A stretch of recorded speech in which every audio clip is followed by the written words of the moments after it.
Welcome to Chillin' 101. We hope this video helps. You start by enabling API services so Roblox will allow persistent saving. This is mandatory.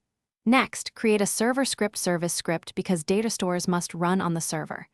Use the built-in service, game get service, data store service, and call get data store with a clear name. Choose a key pattern, for example, player data followed by the user ID to isolate each player's data. Once done, structure the table you will save and plan keys for inventory, stats, and versioning to support future. Now implement load and save functions with error handling.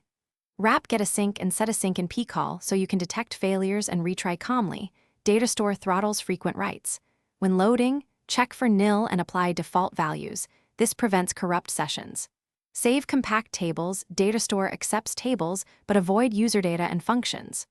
Also include a simple version field in saved data. That way you can migrate old formats to the new schema. Make sure to limit write frequency to reduce throttling risk. Finish by wiring saves to player removing and a periodic autosave so you don't lose progress.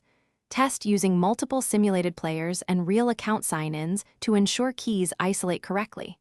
If a save fails, log the pcall error and attempt retries using exponential backoff to respect throttling. Also verify restores by forcing a reset. Change a value, restart the server, and confirm it persists. If issues persist, check API services setting, examine logs for permission errors, and reduce save frequency as a...